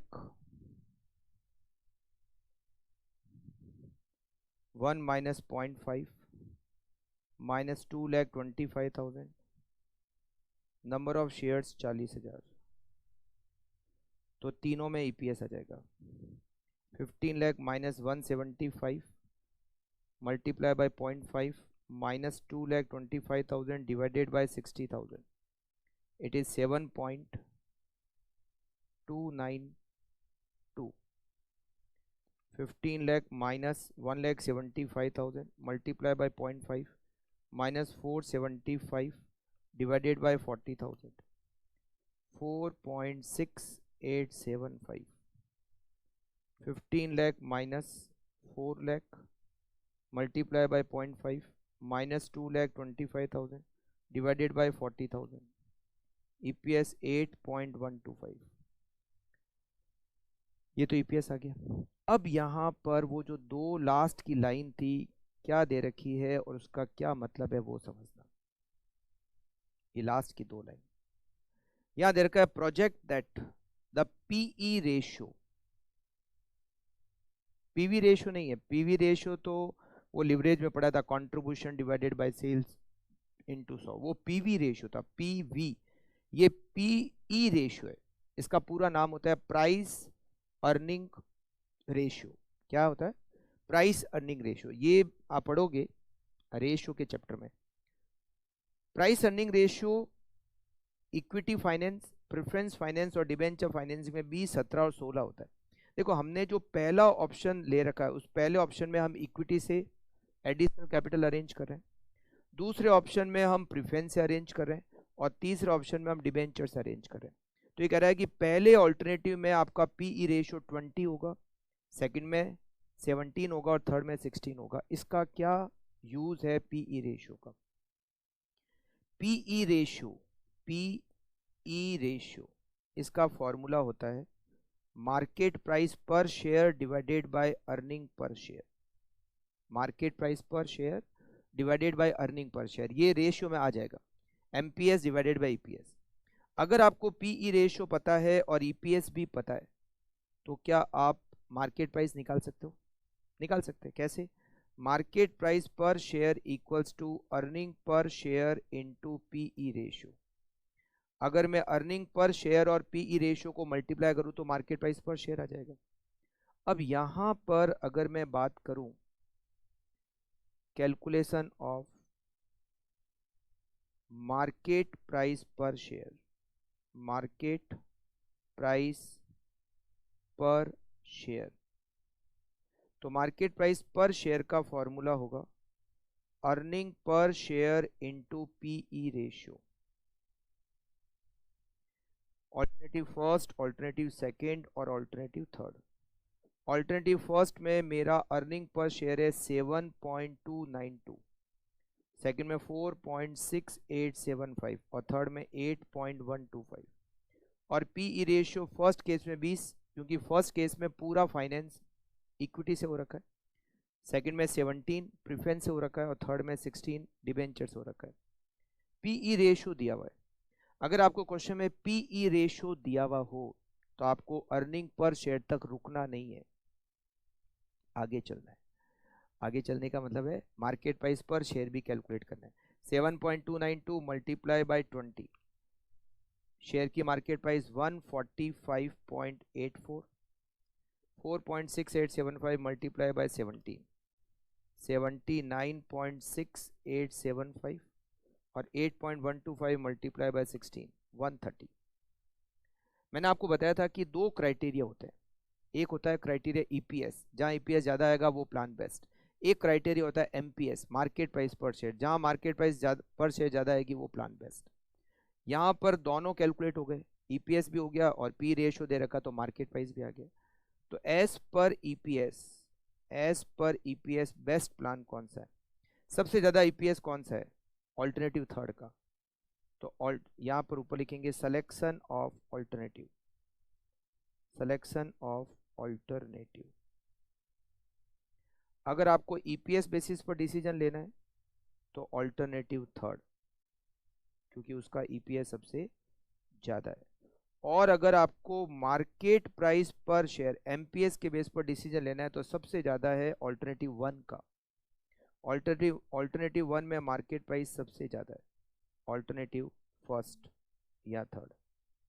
तो पीई रेशियो दिया हुआ है तो आपको केवल ईपीएस तक नहीं रुकना है, आपको ईपीएस से भी आगे बढ़ना है, मार्केट प्राइस निकालनी है और जहां मार्केट प्राइस सबसे ज़्यादा आपको मिलेगी वो बेस्ट ऑप्शन। और फिर आपको डिसीजन दोनों तरह से लिखना है कि ईपीएस बेसिस पे ये बेस्ट है प्लान, एमपीएस बेसिस पे ये प्लान बेस्ट है। ठीक है, कर लिया आप लोगों ने? तो ये हमारा जो फर्स्ट टॉपिक था ऑल्टरनेटिव फाइनेंसिंग प्लान, मतलब दो तरह के क्वेश्चन